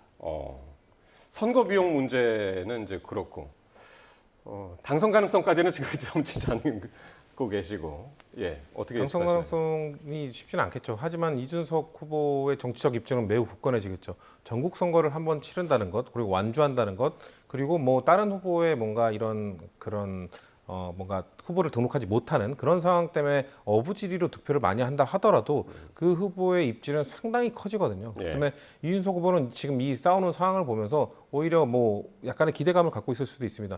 이 정도로 지지부진한 싸움을 하고 있으면 사실 보수 지지층 안에서도 야 이럴 거면은 이준석으로 가는 게 낫지 않아? 라는 의견도 솔솔 나오고 있을 가능성도 있거든요. 오늘만 하더라도 한 그 언론사에서 그 오피니언 같은 그런 글에서 뭐라고 돼 있었냐면은 이 좀 연로한 후보 두 명이 보수의 젊은 후보 이준석과 뭐 단일화를 하든 뭔가 그에게 사실상 이런 유산을 넘겨주는 것이 어떻겠느냐 뭐 이런 제안을 하는 듯한 글도 하나 올랐거든요. 물론 그 글에서도 마지막에 뭐 본인도 안다. 지금 내가 하는 이야기가 망상 해수욕장에서 스키 타는 소리라는 걸 안다라고 얘기하면서도 나는 이런 아이디어, 발칙한 아이디어를 좀 내본다라는 얘기를 했었거든요. 분명 보수 지층 안에서는 한덕수 후보나 김문수 후보의 지금 이런 지리멸렬한 싸움을 보면서 이럴 거면은 차라리 이준석으로 가는 것도 낫지 않겠어? 라는 아이디어도 나올 거라고 봅니다. 그렇기 때문에 만약에 둘 중에 하나 누구로 간다 하더라도 저는 이준석 후보가 완주할 수 있는 명분이 점점 생기고 있는 것 아닌가. 왜냐하면 아까 말씀드린 것처럼 현실적인 부분, 이런 금액적인 부분 때문에 사실 완주를 할 것인가에 의구심이 많았습니다만 지금 여론조사 지표가 조금이라도 올라가서 두 자릿수가 나오기 시작한다? 그러면은 이준석 후보는 완주해서 보수 진영에 다시 돌아갈 수 있는 아주 큰 명분을 쌓게 되겠죠. 이준석 후보 지역구가 동탄인가요? 맞습니다. 동탄이죠. 그러니까 지난 총선에서 정말 정말 역전을 한 거죠. 사실 그 경기 남부 그리고 이제 동탄 이 경기 남부가 민주당 강세 지역이잖아요. 근데 그래서 뭐 이준석 후보도 자꾸 동탄 모델 이렇게 하면서 본인으로 보수 후보를 단일화하라 모두 사퇴하라 이런 얘기를 하는데 근데 동탄 지역에 아주 특수한 상황이 있었잖아요. 젊은 사람이 일단 압도적으로 많은 지역이었고 그 지역의 현직 국회의원이었던 이현우 의원이 민주당을 탈당해서 또 개혁신당으로 갔었고 그리고 민주당에서 내세웠던 그 당시 그 현대차 부사장 그분이 또 개인적인 뭔가 문제들이 좀 불거졌었고 이 모든 것이 복합적으로 작용해서 이준석 의원이 당선된 것이기 때문에 그런 거를 대선에 적용하기는 어렵다고 봅니다. 그래서 이제 대선에서도 이제 자기는 이런 경험을 너무 많이 해봤기 때문에 대선에서도 자신이 있다 이제 그렇게 이야기를 하고 있습니다만 이제 어쨌든 이제 선거 비용 문제는 좀 해결이 될 것이다라고 이제 양측 지금 두 분은 이제 말씀을 하셨고요. 자, 오늘 김문수, 한덕수 후보 측이 10시 반부터 다시 협상을 재개한다고 했는데 아직까지 이제 협상을 재개했다. 그 장면까지는 아직 들어오지 않고 있고요. 그런데 오늘 아직 후보가 공천장을 못 받았는데 내일 받을 예정이다라는 말도 오늘 했습니다. 공천장을. 근데 공천장이라는 게 당 대표의 직인이 있어야 되는 거잖아요. 그러니까 내일하고 모레가 이제 후보 등록 기간인데. 네. 그래서 이거를 못 받으면 어떡하냐라고까지 이제 질문을 했고, 그럴 가능성도 있기 때문에 이제 질문을 한 거거든요. 근데 여러 가지로 참 상상할 수 없는 일들이 벌어져서 네. 참 제가 답변 드리기가 어려운데, 일단 문제는 후보 등록까지 가는 과정. 네. 김문수 후보 입장에서는 그걸 네. 생각할 텐데, 일단 등록을 할 때 당대표 직인이 필요해요. 당대표 직인이 찍혀져 있지 않은 서류를 선관위에서 받지 않습니다. 근데 당대표 직인은 권영세 비대위원장의 관장 하에 관리가 되고 있겠죠. 그러니까 최후의 순간에 권영세 비대위원장이 도장을 찍어줘야 되는 그 과정, 네. 그것을 뚫어야 하는 것까지가 지금 문제지. 공천장을 받고 그것은 또 부수적인 문제입니다. 그 추천장도 있어야 되고요. 예. 당대표 직인이 찍혀져야 할 부분이 꽤 있단 말이죠. 그러니까 그거 없이 서류를 접수할 수 없으니까 예. 어쨌든 비대위에서 김문수 후보를 최종 저희 당의 후보로 인정하는 과정이 아직 후보 등록까지 한 43시간 조금 더 남았는데 예. 그때까지 풀어야 할 김문수 후보 측의 숙제라고 볼 수 있겠죠. 예. 자, 그러면은 지금 국회 상황을 한번 잠시 뒤에 취재기자 연결되면 연결을 다시 한번 해보도록 하겠습니다. 어쨌든 지금 김문수 후보 측에서는 비대위원장의 도장을 안 찍으면은 뭐 역사의 심판을 받을 것이다, 이렇게까지 이제 이야기를 하고 있는 와중에 어쨌든 후보 등록일이 내일부터이기 때문에 우리는 후보 등록을 하겠다는 그런 입장이거든요. 그 입장으로 오늘 재협상에 지금 나올 테고 말이죠. 근데 막상 말씀하신 것처럼 네.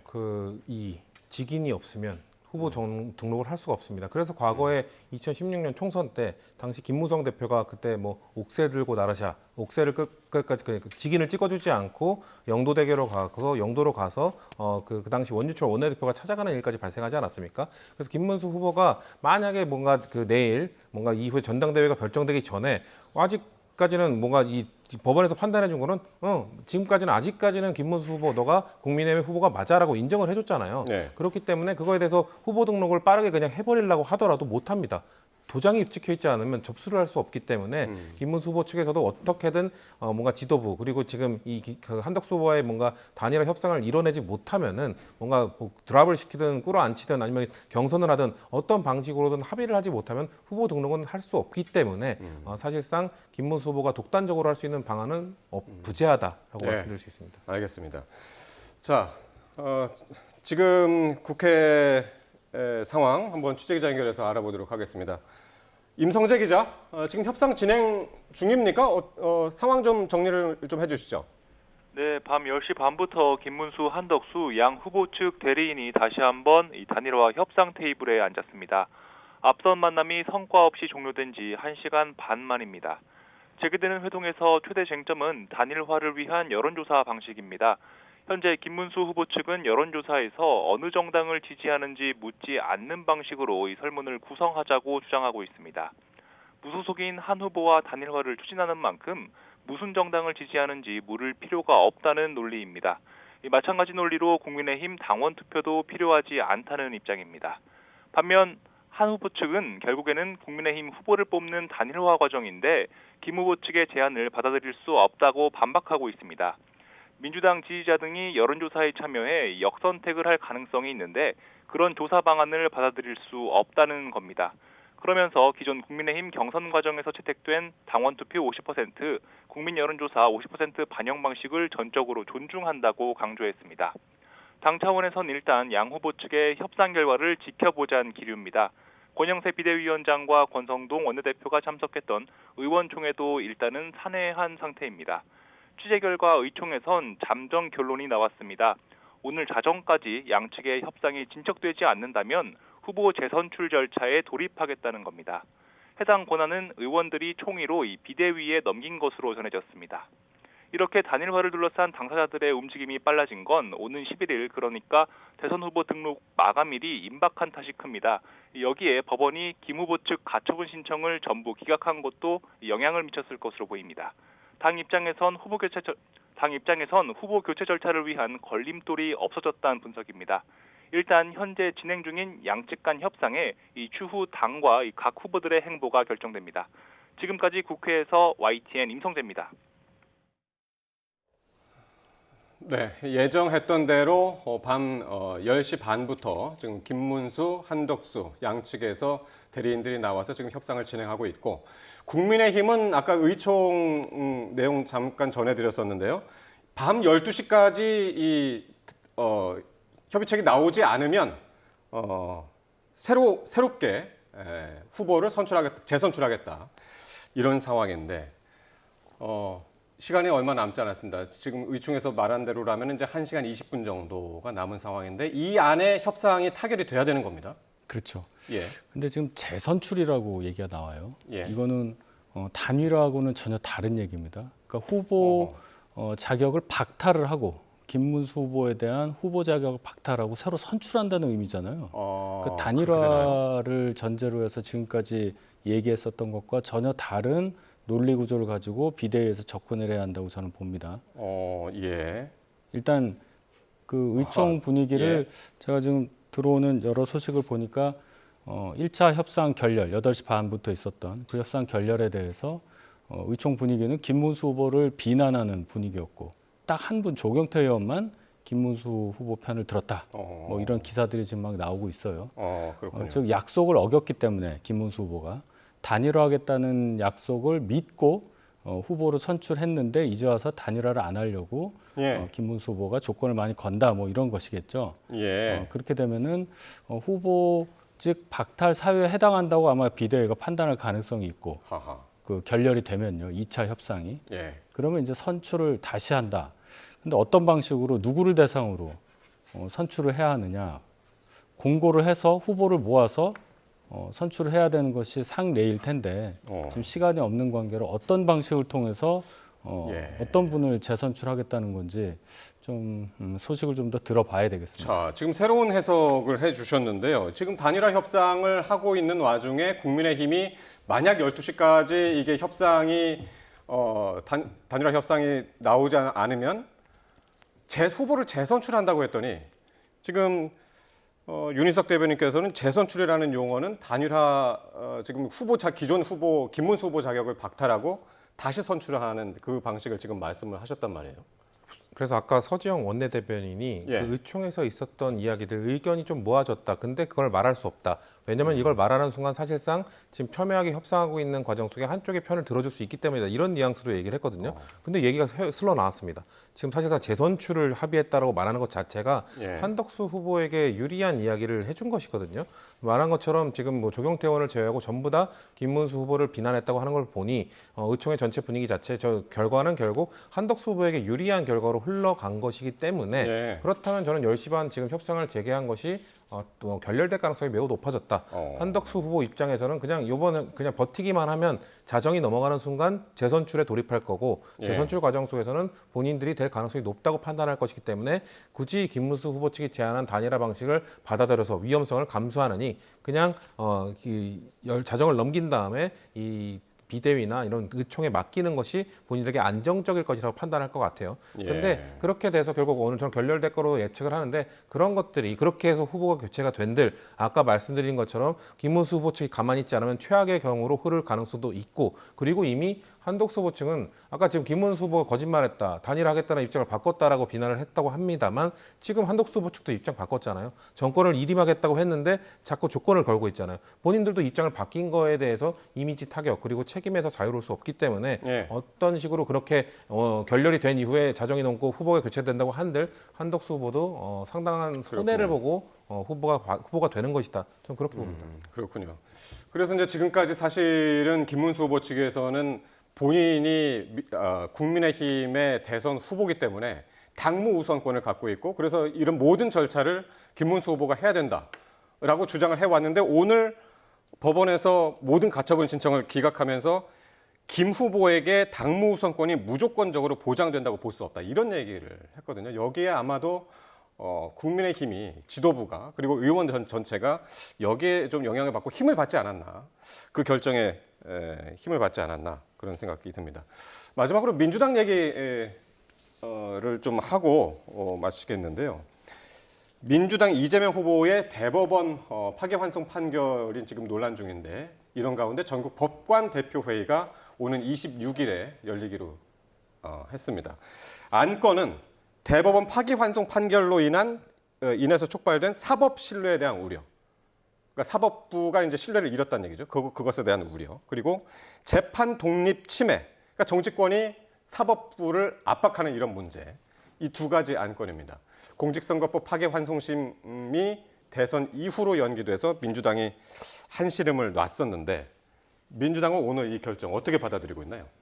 일단 법관 대표회에서 뭐 논의들을 할 게 많지 않겠습니까? 지금 사법부의 신뢰가 상당히 추락된 상태입니다.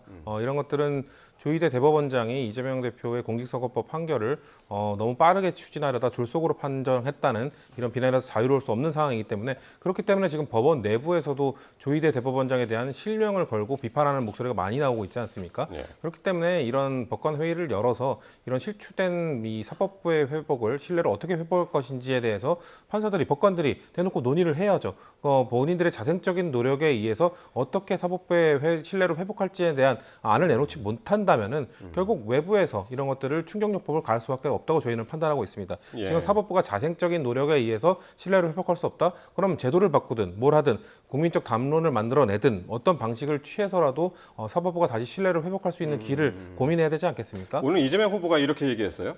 최후 보루인 사법부를 믿지만 총구가 우리를 향해서 난사한다면 고쳐야 된다. 이건 무슨 의미인가요? 그러니까 그 사법부는 사실 정치권으로부터 자유로워야 됩니다. 독립성과 중립성이 매우 중요하기 때문에 그렇기 때문에 사실 국민의힘이나 민주당이나 어떤 판결이 나왔을 때 그런 내용에 대해서는 서로 뭐 비평하고 비판할 수도 있습니다만 뭔가 사법부가 이 절차를 어겨가면서 뭔가 법까지 어겨가면서 뭔가 결론을 내렸을 때는 이거에 대해서는 뭔가 이 제도적으로 뭔가 보완을 하든가 아까 그래서 난사라는 표현이 있는 거잖아요. 우리한테 쏜다고 무조건 그걸 잘못했다고 그런 것이 아니라 뭔가 법을 어겨가면서까지 뭔가 했을 때 그건 난사라고 표현할 수 있는 것이거든요. 그런 것들에 대해서는 우리가 사법부의 내용적으로만 비판할 것이 아니라 사법부의 뭔가 제도적, 뭔가 근본적인 해결책을 고민해야 되는 것 아니냐라는 그런 뉘앙스로 말씀을 하신 걸로 보여집니다. 그러니까 안건 두 가지라고 말씀드렸죠. 하나는 자기 반성적인 겁니다. 사법부가 신뢰를 잃은 것에 대한 반성, 안건 하나고 두 번째는 정치권이 사법부를 공격하는 것에 대한 문제 제기를 한단 말이죠. 두 가지 안건 중에 어디에 더 무게가 실릴까요? 두 번째 안건에 더 무게가 실리겠죠. 사법부 입장에서는 무차별적으로 입법권을 남용해서 사법부를 공격하려는 민주당 행태에 대해서 대단히 두려움을 느꼈을 겁니다. 그 결과인지 몰라도 고법에서 재판 날짜를 대선 뒤로 미루는 결정을 하지 않았습니까? 그런 것을 보면 국민들은 이렇게 생각을 할 거예요. 그 피고인이 이재명이 아니었다면 이런 일이 벌어질 수 있을까? 딱 그 질문 하나에 집중을 할 겁니다. 방금 전에 성추인 부의장께서 법원이 사법부가 법을 어겨가면서 졸속된 판결을 내린다면 고쳐줘야 한다 이런 말씀을 하셨는데 그러면 대법원이 파기환송하는 그 마지막 3심에서 파기환송하는 그 결정 판결 과정이 그럼 법을 어겼다는 걸로 저는 들려요. 어떤 부분에서 법을 어겼는지 그것이 정말로 사법부를 입법권의 힘으로 찍어 눌러서 뭔가를 교정해야 될 수준까지 갔는지 그 판단을 정말 정교하게 했는지 저는 되묻고 싶고 이런 식으로 자의적으로 입법권을 가지고 횡포에 가까운 그런 자기절제 없는 권력을 남용하는 이 부분 아마 그 부분에 사법부가 더 천착해서 법관회의를 진행할 것이다. 그래서 두 번째 안건에 더 집중할 것이라고 저는 봅니다. 근데 어쨌든 날짜가 5월 26일로 잡혔습니다. 전국 법관 대표회의. 5월 26일이면은 대선이 6월 3일이고 정말 가까운 시기거든요. 얼마 남지 않은 시기에 이제 전국 법관 회의가 이런 안건들을 가지고 이야기를 할 텐데 어떤 결론이 나올지 같이 지켜보도록 하겠습니다. 지금까지 성치훈 민주당 정책위 부의장, 윤희석 전 국민의힘 대변인과 말씀 나눴습니다. 고맙습니다.